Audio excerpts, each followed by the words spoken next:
오늘 히브리서 13장 17절부터 21절 말씀을 가지고 믿음의 결승점 5번째 시간을 갖도록 하겠습니다.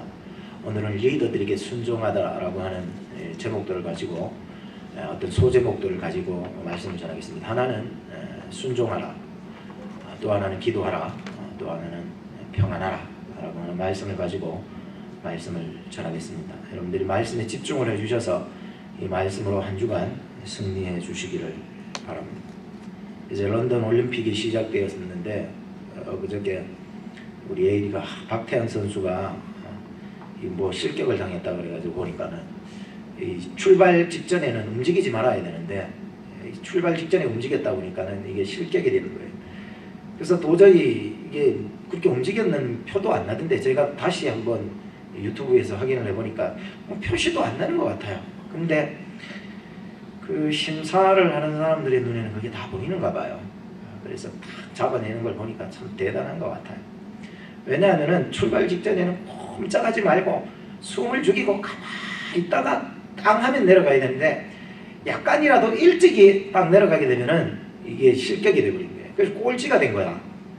그래서 안 되겠다 싶어가지고 막 사람들하고 막 다시 건의하고 해가지고는 다시 실격이 아니라고 해서 결승에 올라가서 이제 올라갈 수 있는 자격을 갖게 되었어요. 그래서 2등을 하게 되었는데 은메달을 땄어요. 그래서 그래도 감사한 일이죠. 한국이 또 세계에서 또 은메달도 따고 금도 땄죠. 금도 따고 이렇게 하는 거 보니까는 참 한국의 기상이 또 세계에 날리는 거 보니까 대단하다라고 생각을 하고, 여러분들도 오클라호마 지역에 이렇게 살아가면서 한국인에 대한 어떤 긍지를 가지고서 또 한국인의 아름다운 모습들을 좀 보여줄 수 있는 삶이 되어야 되겠습니다.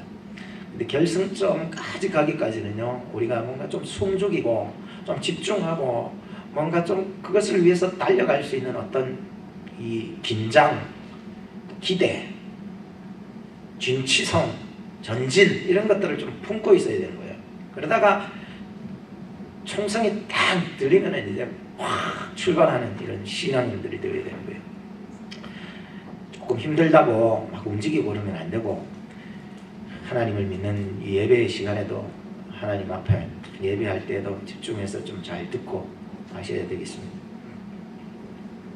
천지창조의 그 작품을 만들었던 사람이 미켈란젤로인데, 이 14살 때 그 당시에 조각가로 유명했던 보톨도 지오바니라고 하는 사람에게 그분 밑에 가서 문화생으로 좀 배워야 되겠다 싶어서 14살 때 찾아갔던데, 그 선생님께서 하는 말이 너는 조각가가 되기 위해서 무엇이 필요하다고 생각하니? 좋은 질문이었어요. 오늘 우리의 신앙에 있어서 그런 질문이 던져져야 된다고 저는 생각해요.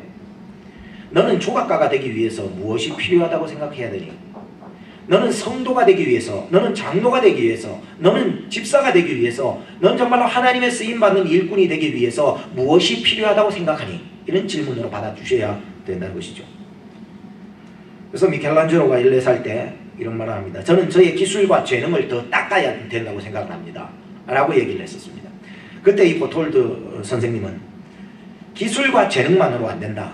네 기술과 재능으로 무엇을 위하여 쓸 것인가 먼저 결정해야 된다. 사람들은 생각하지요. 기술 있고 재능 있고 뭐 능력 있으면 다 되는 거 아닙니까? 아닙니다. 저는 그렇게 생각 안 합니다. 능력 있다고 기술 있다고 다 되는 게 아닌 거예요.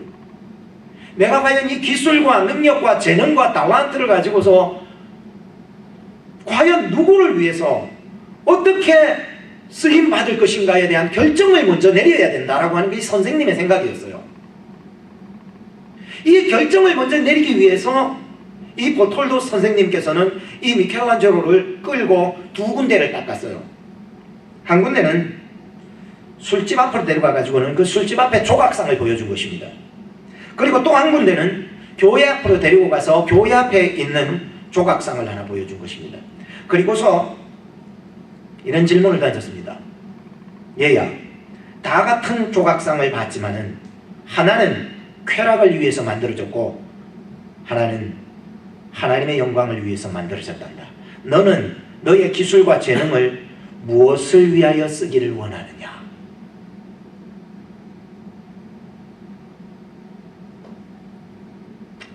그때 이 미켈란젤로가 딱 3번을 말했습니다. 하나님의 영광을 위해서요. 하나님의 영광을 위해서요. 하나님의 영광을 위해서 쓸게요.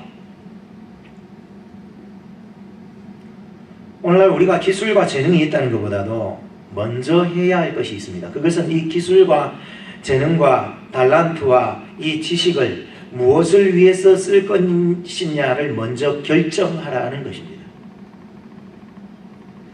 그래서 우리가 가진 이 재능과 기술들이 정말로 어떤 때는 이런 방면으로, 어떨 때는 저런 방면으로, 어쩔 때는 세상의 영광을 위해서, 어쩔 때는 하나님의 영광을 위해서 나타나게 되어 있다는 것이지. 과연 여러분은 여러분의 기술과 재능을 무엇을 위해 쓸 것인가 결정하셨습니까? 오늘 이 말씀을 들으면서 결정을 내려주시기를 바랍니다. 17절 말씀을 같이 한번 봤으면 좋겠습니다. 같이 읽어보십시다. 시작. 너희를 인도하는 자들에게 순종하고 복종하라. 저희는 너희 영혼을 위하여 경성하기를 자기가 회개할 자인 것 같이 하느니라. 저희로 하여금 즐거움으로 이것을 하게 하고 근심으로 하게 말라. 그렇지 않으면 너희에게 유익이 없느니라 라고 말합니다. 오늘 첫 말씀이 무엇입니까? 너희를 인도하는 자들에게 라고 하는 것은 지금 히브리 성도들에게 이미 영적인 지도자가 있었다라고 하는 말씀이었습니다. 그들에게는 영적인 지도자가 있었다는 것입니다. 그들에게는 그들이 핍박받고 네로의 박해 속에서 어려움을 당하는 데에도 그들에게는 영적인 지도자가 있었던 거예요. 논어에 보면은 3인 행필 유아사라는 말이 있습니다. 세 사람이 길을 갈 때에도 반드시 스승이 거기에 있다는 거예요. 즉 어떤 모임이든지 어떤 공동체든지 그곳에는 분명히 인도자가 있기 마련이라는 거예요. 구약 성경에 보면은 가정 안에는 아담이 대표성을 띠는 인도자였고, 족장 시대 때에는 아브라함, 이삭, 야곱이 인도자였고, 이스라엘 민족에게 있어서는 지도자로는 모세나 여호수아였고, 초대 왕국 때에는 사울과 다윗과 솔로몬을 지도자로 세워주셨고, 남북 열왕국 때에는 열왕들을 하나님께서 세워서 그 나라를 인도하라고 인도자로 세워주셨던 것이었습니다. 신약 시대로 거쳐와 보면 교회 안에는 12사도들을 세우셨고, 사도 바울을 세우셨고, 그리고 디모데와 디도와 또 두기고와 폴리갑 같은 작은 목회자들을 만들어서 사역을 맡겨주셨던 것이었습니다. 그런데 하나님께서 교회의 리더를 세우실 때에는 딱 한 가지 이유가 있었습니다. 사도행전 6장을 보니까는 이 교회의 리더를 세우고 어떤 모임의 어떤 인도자를 세울 때에는 한 가지 이유가 있었어요. 그게 뭐냐? 사도들의 사역을 도와주라고 세워주셨다는 것을 발견하게 되었습니다. 사도들이 이 영적인 일들을 해나갈 때에 행정적인 일과 같이 해나가니까는 이 영적인 일이 자꾸 밀리는 것이었습니다. 말씀을 전가하고 말씀을 준비해서 전하고 복음을 전하고 기도를 하는 이러한 일들이 굉장히 분주해지기 시작했습니다. 그래서 일꾼을 세운 것입니다. 리더들을 세운 것이에요. 그 리더들을 세워서 하나님의 일을 맡겨주신 거예요. 그걸 행정적인 일을 맡겨주신 거예요. 출애굽기 18장에도 보시면은, 구약 성경에도 보시면은 이스라엘을 가나안까지 인도해 나가야 되는 그 인도자 모세를 세웠습니다. 그리고 모세만 세웠을 뿐만 아니라 거기에는 모세의 사역을 도와주라고 19장, 59장, 100부장, 1000부장을 세워주셨던 거예요. 왜? 세워주신 그 인도자들을 함께 도와서 이 일을 해나가라고 세워주신 직분이라는 거예요. 그런데 이 리더는 아무나 세웠던 것이 아니었던 것을 보게 됩니다. 다시 신약에 보면은 성령이 충만하고 지혜가 충만하고 사람들로 하여금 칭찬을 듣는 사람들을 세웠다는 거예요. 또 구약에 보니까는 이런 표현이 있습니다. 재덕이 겸전한 자, 하나님을 두려워하는 자, 진실한 자, 불의한 이익을 계산하지 않는 자를 그들의 백성들 중에 재판관으로 세워서 리더로 이끌어 주셨던 것입니다. 왜냐하면 이렇게 사람들에게 칭찬 듣고 지혜 충만하고 성령 충만하고 하나님을 두려워할 줄 알고 진실하고 불의한 이익 계산하지 않는 자들이 세워질 때에 사도들과 모세에게 있어서 참된 힘이 되는 리더들이 될 수 있다는 거예요. 저는 이런 질문을 한번 던져주고 또 저 또한 이 목회자로서 인도자로서 이런 질문을 저 스스로에게도 몇 번이나 해보면서 이 말씀을 준비했습니다. 오늘 나는 하나님께 부름받아 귀한 직분을 받았는데 나는 잘 믿는다고 생각하지만 교회에 해가 되지 않는지, 나는 내 믿음이 좋다고 생각했는데 말씀 신앙이 아니라 돌짝밭 신앙이고 가시밭 신앙이어서 뿌리도 내리지 못하고 재물 때문에 이익 때문에 열매 맺지 못하는 신앙인이 아닌가. 나는 하나님만 섬기는 줄 알았는데 가만 돌아보니까 자식 섬기고 아내 섬기고 남편 섬기고 사람 섬기고 세상 섬기고 물질이 우상이 되어서 하나님보다도 그것을 더 사랑하고 섬기고 있지 않았는가. 한번 나 자신을 돌아보게 했었습니다. 왜?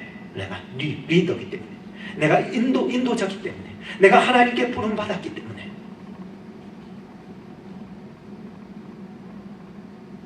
주여, 하나님을 두려워하는 목사가 되게 해주십시오. 불의한 이익을 계산하지 아니하는 목사가 되게 해주십시오. 성령이 충만한 목사가 되게 해주십시오. 지혜가 충만하게 해주십시오. 많은 사람들에게, 오클라호마 지역에 칭찬 듣는 목사가 되게 해주십시오.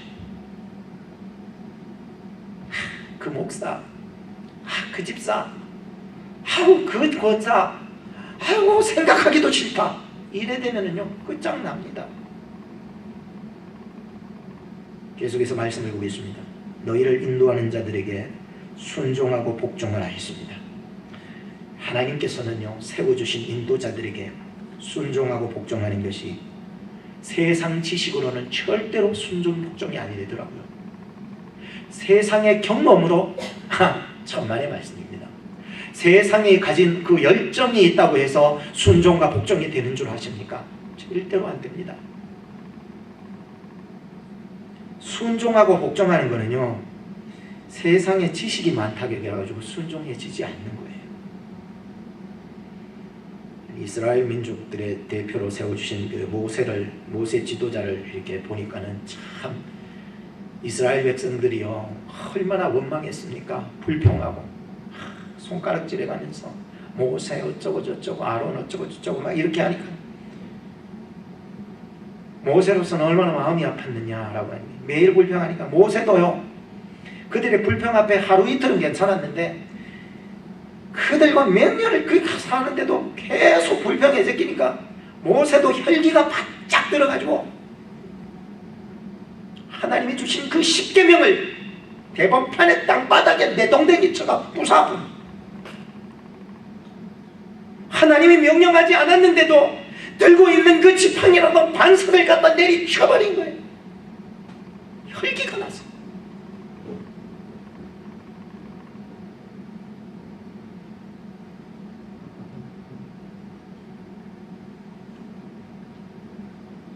오늘 전 우리 교회가, 우리 성도들이 먼저 해야 될 것이 있다면 정말 내 마음밭에 대한 어떤 기경이 필요하다고 생각을 해요. 주여, 나를 기경시켜 주시옵소서. 가르쳐 주시옵소서. 하나님이 원하시는 그러한 인도자가 되게 해 주시옵소서.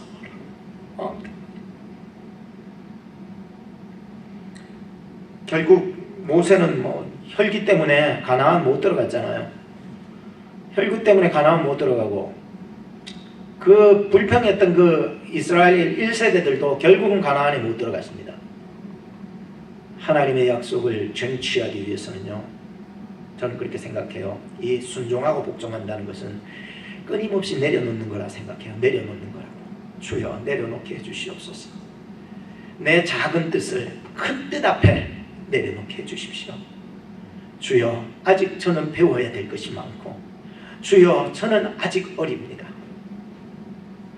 주여, 나는 집사가 됐고 권사가 됐지만, 장로가 됐지만, 주님, 난 아직 어립니다. 주님, 내려놓겠어요. 내려놓는데 여러분, 순종하고 복종한다는 것이 이 세상적인 경험이나 열정과 지식이 있다고 해서 배워지는 게 아니더라고요. 이거는 어떻게 해서든지 내려놓고 가는 훈련이에요. 훈련이랄까요, 훈련. 어디까지 가는데? 저 하나님의 나라까지 가는데 우리가 끊임없이 내려놓는 훈련이에요. 근데 그 나라에 가면은요, 내가 찾고 있는 거 아무것도 못 가져가는 거예요. 내가 움켜잡으려고 했던 것들 아무것도 못 가져가는 거예요. 에? 무엇을 위해서 여러분 살아가고 있는 것입니까? 무엇을 위해서 지금 여러분 살아가고 있냐 말입니까?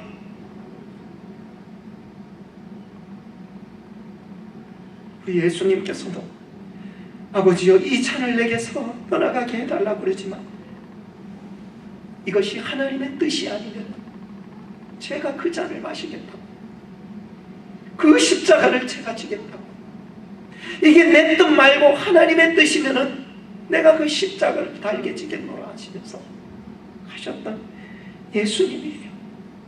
내 작은 뜻을 내려놓는 것, 그 큰 뜻을 이루기 위해서 내 작은 뜻을 내려놓는 것, 끊임없이 내려놓는 연습이 계속되고 이것이 교육이 계속되고 끊임없이 내려놓고 내려놓는 이 훈련들이 되었을 때에 하나님 앞에 갔을 때 잘했다고 칭찬받을 수 있는 성도들이 될 줄로 믿습니다. 저는요 목회자인데 제가 여러분들에게 해줄 수 있는 것이 없어요. 여러분들에게 돈을 줄 수도 없고 여러분에게 명예를 내어줄 수도 없어요. 내가 할 수 있는 것은 그저 저 하늘나라로 향하여서 손가락을 여러분들에게 가르칠 수밖에 없다는 간절한 마음뿐이에요. 여러분 그곳을 보세요. 그곳을 제발 바라봐 주세요. 그곳을 우리 함께 가요. 함께 그곳으로 가요. 내가 할 수 있는 것은 마치 표지판에 화살표처럼 내가 그곳을 향하여서 손을 향하여서 내어드릴 수밖에 없는 절박한 심정이라는 거예요. 계속해서 말씀을 보겠습니다. 저희는 너희 영혼을 위하여 경성하기를 자기가 회개할 자인 것 같이 하느니라 라고 말씀하고 있습니다. 원문에는 이렇게 직역합니다. 인도자들은 그들의 영혼을 깨어 지키기를 마치 자신이 그것에 대해 셈을 치르는 자인 것처럼 계속 정신 차려서 지킨다는 의미입니다. 하나님 앞에 갔을 때에 너 김 목사 그 영혼을 왜 그냥 잘못된 길로 가도록 놔뒀느냐는 거예요. 그때 셈을 한다는 거예요. 셈. 그때 계산을 할 때 리더들이 책망받는다는 거예요. 리더들이 이 목사가 하나님 앞에 가는 책망받는데 셈한데 그때는 셈 하나님하고 셈한 너 그 집사 왜 그냥 놔뒀냐? 너 왜 그 사람 왜 잘못된 길로 가는데 왜 그냥 놔뒀냐는 거예요. 제가 여러분들한테 권면을 하고 잔소리를 해도 믿음으로 여러분 받아주시기를 주의 이름으로 축복합니다.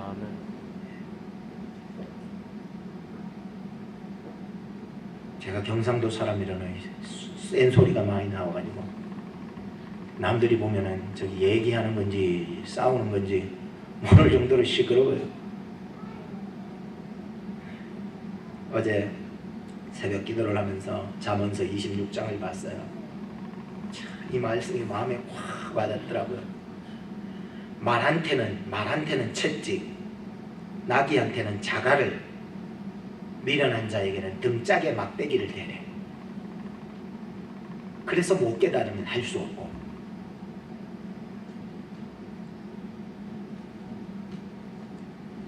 양들은요 약해요. 목자는요 양을 이렇게 지키고 밤새도록 이렇게 지키잖아요. 근데 양은 약해요. 2m 밖을 못 보잖아요. 그냥 놔두면 지 마음대로 가요. 길 잃어버리면 어디로 가야 될지 몰라. 사람들은 오늘만 바라보고 올해만 바라보는 거예요. 그러나 믿음의 눈을 들어서 내일을 바라보고 하나님의 나라를 바라볼 줄 아는 우리가 그들을 이끌어줘야 되지 않습니까? 오늘 쾌락은 좋은데 내일 지옥은 무서운 거예요. 계속해서 말씀을 보겠습니다. 저희로 하여금 즐거움으로 이것을 하게 하고 근심으로 하게 말라. 그렇지 않으면 너희에게 유익이 없느니라. 여기서 저희로 하여금이라고 하는 것은 인도자를 지칭하는 거예요. 인도자, 리더들 말이에요. 리더들로 하여금 즐거움으로 그 사역을 감당하게 하고, 그 사람의 얼굴에는, 이 원문에는 매 스테나 존테스 이런 말을 써요. 한숨 짓게 하지 마라. 그 인도자들의 입에 얼굴에 탄식하지 않게 하라 라고 하는 말이에요. 너희를 인도하는 자들에게 한숨 짓게 하는 성도 되지 말고 탄식 짓게 하는 성도 되지 말라라는. 왜냐하면은 인도자를 이렇게 한숨 짓게 하면은 너희에게는 뭐가 없느니라? 유익이 없느니라. 유익이 없대요. 잘 되는 게 없어요. 아무런 유익이 없어요. 유익이 없다니까요. 피뢰침을 발견했던 벤자민 프랭클린이라고 하는 사람이 있습니다. 그는 독실한 청교도 가정에서 태어났기 때문에 학교라고 하는 것은 뭐 고작 1년 정도 다녔는 게 다예요. 그런데 그는 책을 많이 읽었었어요. 그래서 지식이 많았어요. 그에게는 두 사람의 스승이 있었어요. 한 사람은 어머니고 한 사람은 목사님이었어요. 왜 어머니가 스승이었냐면은 어머니가 매일 자기에게 잠언의 말씀을 주신, 잠언서 알지요?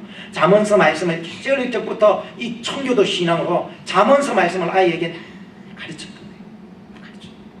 그래서 스승이 될 수가 있었고, 또 한 분은 13가지의 덕목을 가르쳐 주셨던 담임 목사님 마트라고 하는 분이었대요. 13가지 덕목을 소개하면 그렇습니다. 절제, 침묵, 질서, 결단, 절약, 근면, 진실, 정의, 중용, 청결, 침착, 순결, 겸손. 벤자민이 스승의 말을 가슴에 받아들여서 어머니의 가르쳐주셨던 그 신앙, 청교도의 그 신앙과 목사님이 가르쳐주셨던 신앙의 덕목들이 합쳐지니까는 위대한 인물이 되는 거예요. 위대한, 하나님 앞에 올바로 쓰임을 받는 거예요. 지금도 여러분들은 미국에 살면서 잊혀지지 말라고 $100짜리 지폐에 이 벤자민 프랭클린이 있잖아요. 다른 데는 다 대통령이라고 하지만 이 사람은 대통령이 아닌데도 $100짜리 지폐 보면은 여러분 꼭 이 사람 생각나서 아, 이 사람이 그런 거구나. 이 청교도의 어머니의 그 청교도 신앙과 목사님이 가르쳐 주셨던 그 13개의 덕목을 합쳐서 하나님 앞에 올바로 쓰임받는 사람이었구나 라고 생각을 하셔야 돼요. $100짜리 지폐 볼 때마다. 18절부터 19절의 말씀을 보시겠습니다. 같이 한번 읽어보십시다. 시작. 우리를 위하여 기도하라. 우리가 모든 일에 선하게 행하려 하므로 우리에게 선한 양심이 있는 줄을 확신하노라. 내가 더 속히 너희에게 돌아가기를 위하여 너희 기도함을 더욱 원하노라. 자, 이 말씀을 보면서 저는요, 이 히브리서 기자가 기도 부탁하는 거예요. 이 히브리 성도들에게. 저는 이걸 보면서 이 관계가 그냥 편지 주고받는 관계가 아니라고 생각했어요. 아, 그냥 뭐 편지 정도 주고받는 게 아니라 이거는 영적인 이 교통이 이루어지는 거예요. 영적인 교제가 이루어지는 거예요. 너 나를 위해서 기도해라. 나도 너를 위해서 기도하고 있지 않니? 이 영적인 어떤 이 영교의 시간이 이게 이루어지고 있다는 거예요. 여러분들에게 친구가 많은데 돈 관계의 친구들은요 금방 떨어져 나가요. 그러나 기도해 줄 수 있는 친구가 진정한 친구인 줄로 믿으시기 바랍니다. 세상 사람 다 떠나도 이 믿음 안에 있는 친구만은요 변함이 없는 거예요. 우리를 위해서 기도하라. 지금 유학생들이 우리 교회에 많이 왔다가 지금도 방학이라서 많이 후 빠지고 그러지만 또 유학생들이 왔다가 이렇게 가면서도요 그 아이들을 위해서 뭐랄까 정말 마음이 더 이렇게 가고 더 기도하고 더 어떤 영적인 교통함 이런 것들이 이루어지는 학생들이 꼭 있다니까요. 지금도요 늘 기도하다 보면 그 학생들을 위해서 기도하고 그 학생들은 메일로 카톡으로 페이스북으로 여러 글로 저와 이렇게 얘기를 나누지만은 항상 기도해주는 친구들이 있는 거예요. 저도 든든한 게 뭐냐면은, 그래, 나를 위해서 기도해달라. 얘들아, 지금 어려운 때다, 힘들 때니 기도하라. 그러면은 예, 목사님 꼭 기도해드리겠습니다. 한국에서도 지금 지구 반대편에서도 나를 위해서, 우리 교회를 위해서 기도하고 있다라고 하는 이 영적인 지체들이 있는 것이 얼마나 든든한 줄 아십니까? 오늘 여러분들이요, 영적인 기도의 이 네트워크를 좀 확산시켜야 돼요. 주여, 나로 하여금 중보 기도자를 만들게 해주십시오. 내가 그를 위해서 기도하게 하고 그도 나를 위해서 기도하는 그 모임이 있게 하여 주시옵소서라고 말이에요. 기도하는 자는 삽니다. 중보 기도하는 자를 아는 자만이 기도를 부탁할 수 있고 그 기도를 할 수 있는 것입니다. 기도를 모르면은요, 중보 기도의 이 기도의 그 힘을 모르면은 절대로 부탁할 수도 없고 기도할 수도 없는 것입니다. 사랑하는 여러분, 여러분의 기도에 이 발걸음을 좀 넓혀가시기 바랍니다. 내 것만, 이 하나만이 아니라 저 사람을 위해서 내가 기도해 줄 수 있는 이 기도의 폭을 좀 넓혀야 되지 않겠습니까? 사도 바울 선생님은요, 3차 전도하고 이제 4차 전도로 이제 로마로 가잖아요. 마지막에 그 에베소 교회를 3년 목회를 다 끝내고요, 이제 로마로 이제 압송되어서 죄인의 모습으로 이제 끌려가게 되는데, 그 에베소에 있는 장로들을 불렀대요. 리더들을 부른 거예요. 에베소에 있는 그 리더들, 교회의 리더들을 딱 불러놓고 마지막으로 설교를 했잖아요. 설교를 끝내고 눈물로 부둥키랑 입 맞추면서 사도 바울은 이제는 끌려가잖아, 로마로.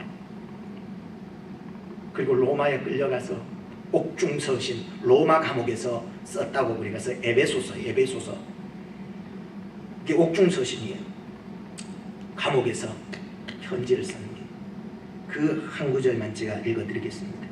모든 기도와 간구로 하되 무시로 성령 안에서 기도하고 이를 위하여 깨어 구하기를 항상 힘쓰며 여러 성도를 위하여 구하고 또 나를 위하여 구할 것은 내게 말씀을 주사 나로 입을 벌려 복음의 비밀을 담대히 알리게 하옵소서. 이 기도를 해달래. 이 일을 위하여 내가 쇠사슬에 매인 사심이 된 것은 나로 이 일에 당연한 이 할 말을 담대하게 전할 수 있게 해달라고 기도 부탁을 했던 거예요.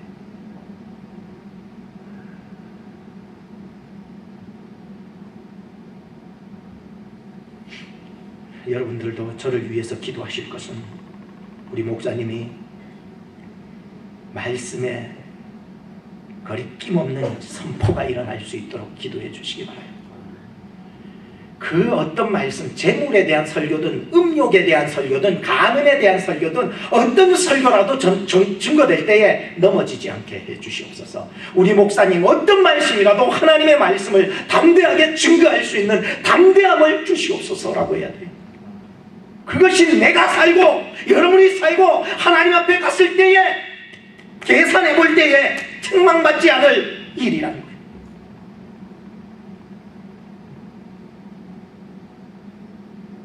어제 구역 예배를 드리면서 지난주엔 참 바빴어요. 휴가 받아가 여행도 갔다 오고 예인이 생일이라고 또 저 밑에 저 수영장도 갔다 오고 또 그 다음날 구역 예배라고 또 구역 예배도 하고 정신이 없었습니다. 강윤숙 권사님이 자기가 이제 성경 공부하면서 예수님을 영접하게 된 것은 우리 시어머니의 기도 덕분이라고 얘기를 합니다. 자기 시어머니가 결혼을 하니까는 손에 쥐어준 것이 뭐 딴 게 아니라 성경책, 한글로 된 성경책을 손에 딱 쥐어줬다. 느낄 수가 있다는 거예요. 자기 시어머니의 그 기도 느낄 수가 있었다는 거예요. 저는 저희 어머니가, 저희 아버지도 돌아가셨지만 저희 어머니는 저를 위해서 얼마나 기도하셨는지 나중에 알겠더라니까요. 나중에 우리 양금자 권사님이 기도 많이 하시잖아요, 그죠?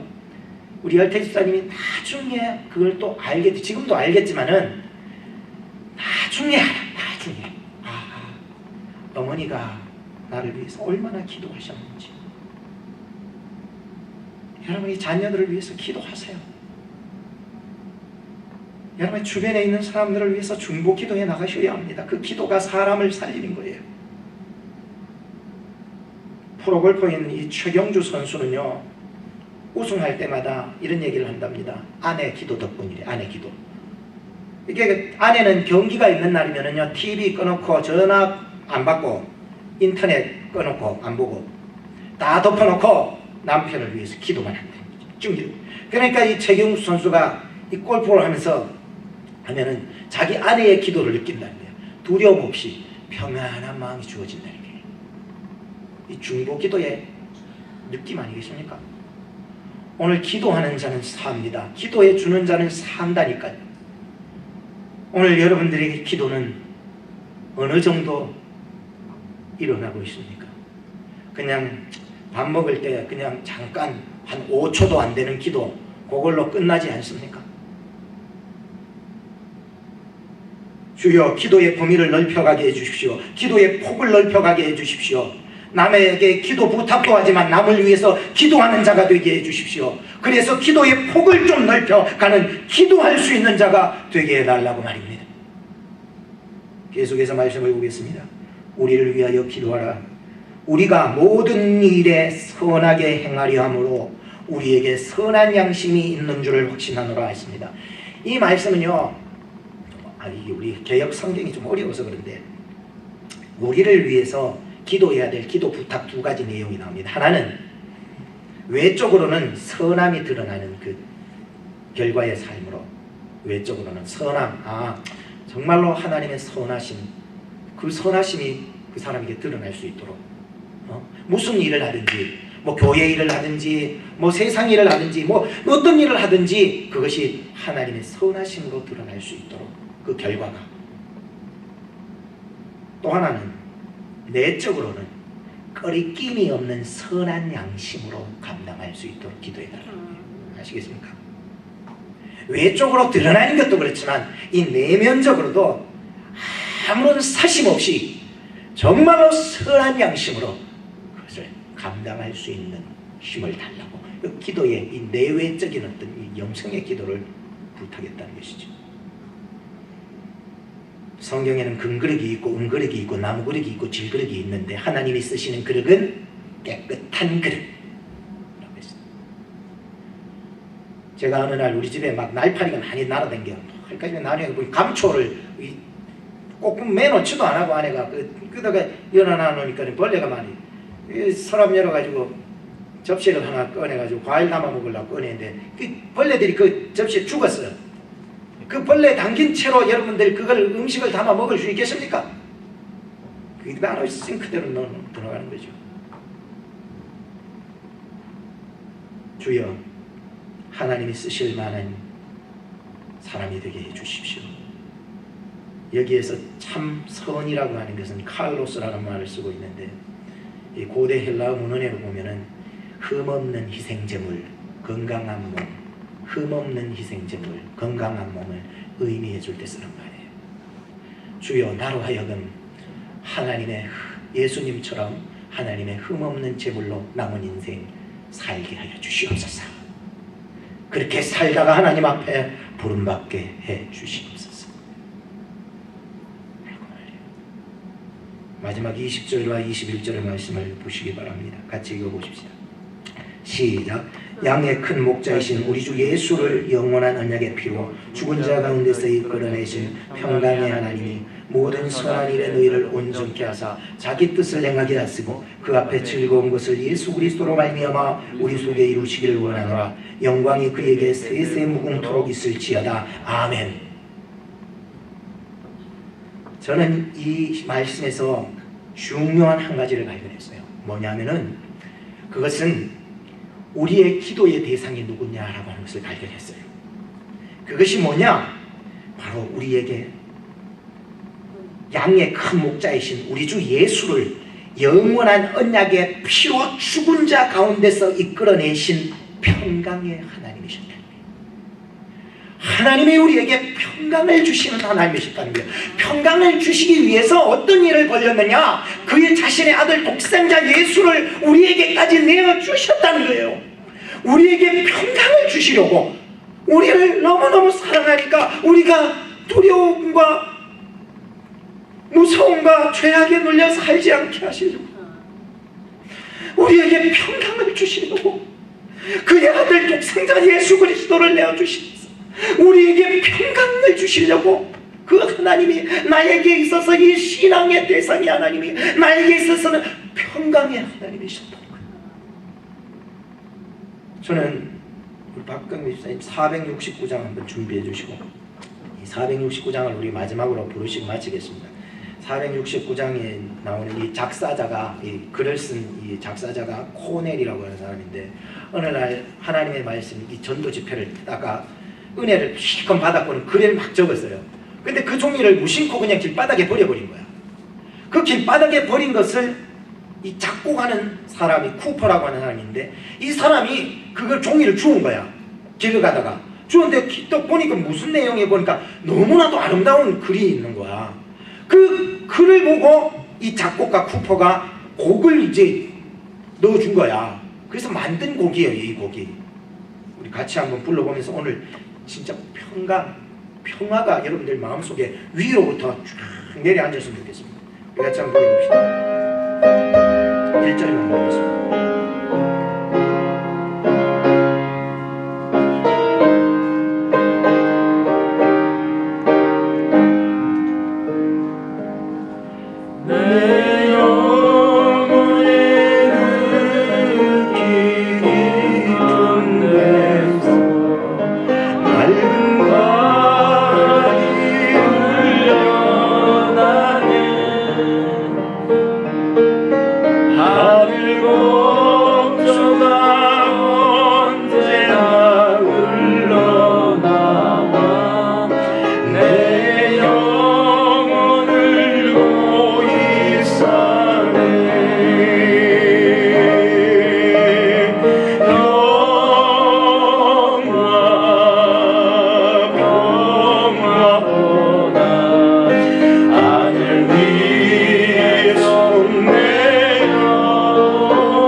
그가 찔림은 우리의 허물을 인하며 그가 상함은 우리의 죄악을 인함이라.